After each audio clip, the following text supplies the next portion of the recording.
What up, YouTube? Okay, let me hop right into it because I've recorded a couple of videos that went over 11 minutes and this is really annoying me. Okay.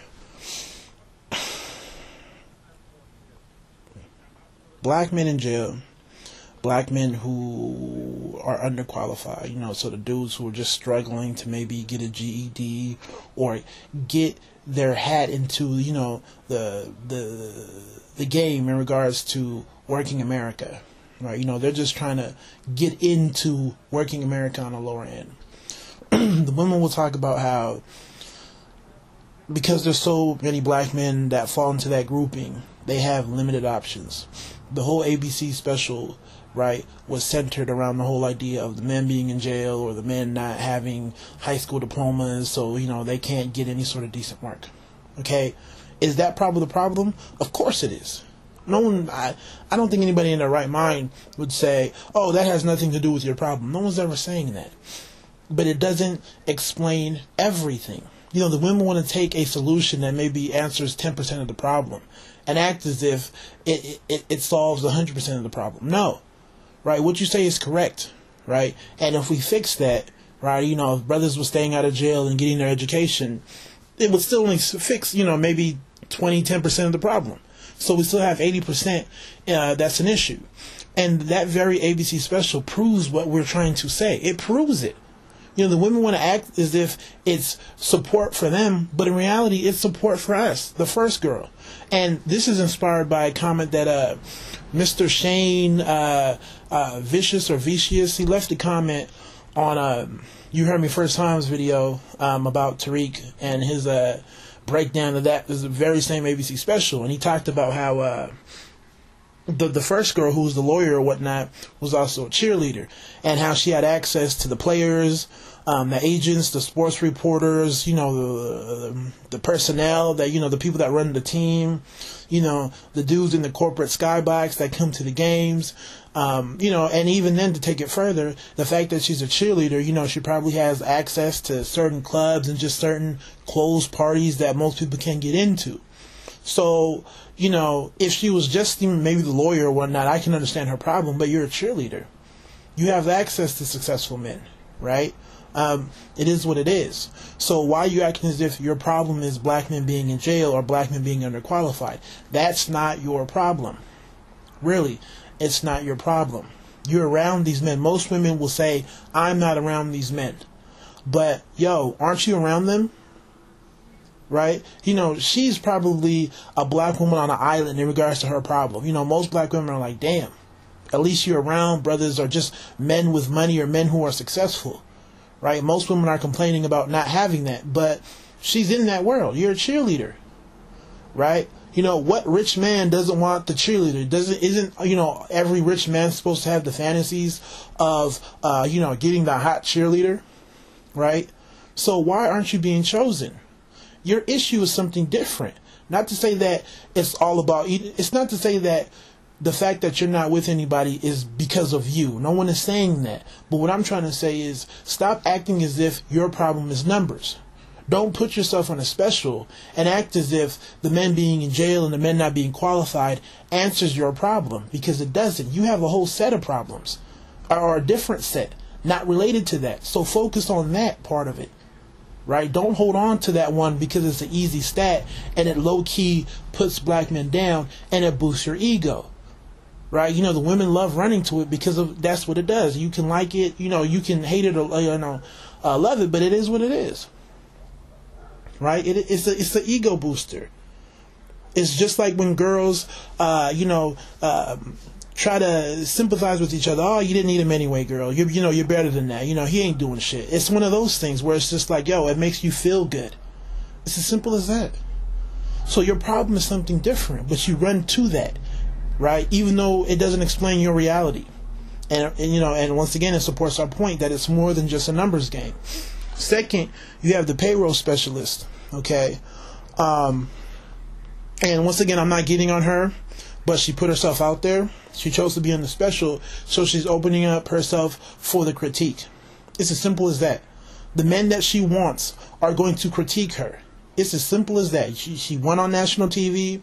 She put herself on that special. It's not like somebody chased her down and was getting on her for no reason. She put herself out there. It is what it is. It's just like a girl who enters into a beauty contest, right? Don't be upset if somebody says you're ugly. If you're just walking down the street and somebody gets on you, of course you have every right to be upset.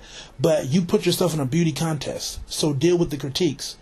So she's a payroll specialist.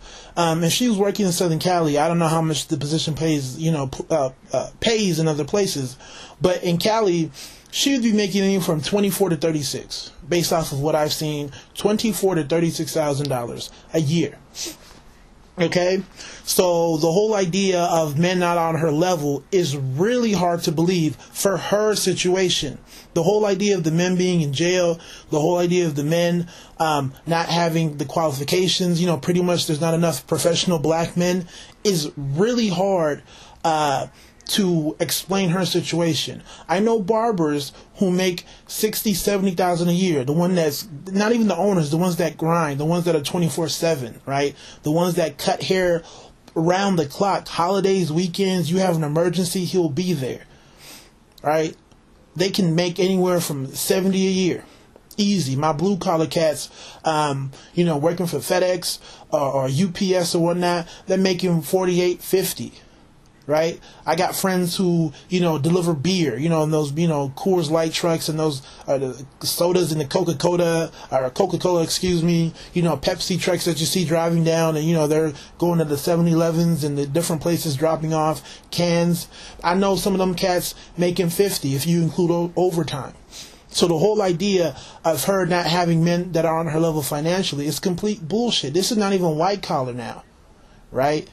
These are my blue collar, hard hat, lunch pail type dudes making more money. So the whole idea of them, she's not having access to these dudes is BS. Complete bullshit. I know white collar men making great money that would say, like, what do you do? I'm going to keep it pushing. Because in Southern Cali, you don't even need a degree. You need an AA, and if you don't have that, if you have some sort of office experience, you may get the job. So why does she think she's high and mighty? When there is plenty of men who are making more than her, that don't even need to necessarily be college educated. It's not like she has, this PhD and, she's placed herself in a position where it's hard to meet like-minded people. That's not her situation whatsoever. So once again, why is she going to the whole idea of the men being in jail, or the men, not having the qualifications? It doesn't fit for you. It doesn't work for you. Find out what your problem is. It definitely doesn't work. And don't give me the whole intellect thing. I've already talked about how when the women say that, it's just more so of a cover in terms of how much you make, right? Because last time I checked, black men and women are having few intellectual conversations outside the box, right? Here on YouTube and in real life. We don't have any sort of abstract conversation. So the whole idea of, intellectually stimulating is out the window. When the women talk about, we want a dude who is this, that, and the third, they're talking about money. It's as simple as that. You're talking about money, right? And you only make, like I said, anywhere from 24 to 36 if you're out in Cali. So what's your problem? What's your issue? Don't act as if you're this six-figure type black woman, who's Michelle Obama, and you're looking for a dude who you're compatible with. You can't. It doesn't work. It doesn't fit for you. Go back to the drawing board, right? I know they had some other, BS in that special as well about, a lot of the men are raised by single mothers, and, when they leave, when they become adults, they're so tired of, something about, they want freedom because they're raised by the single mothers. I'm like, what are you talking about now?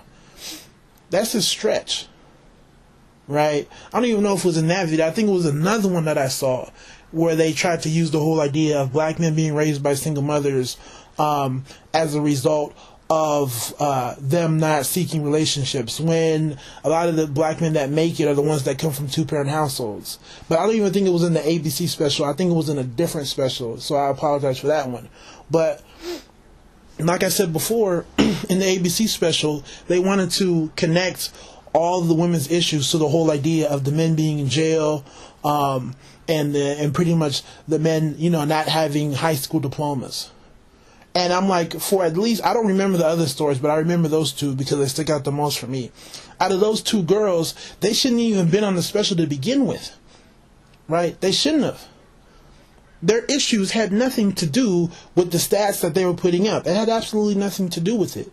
So, you know, like I said, it just further supports what we have to say once you take a closer look at what's going on, right?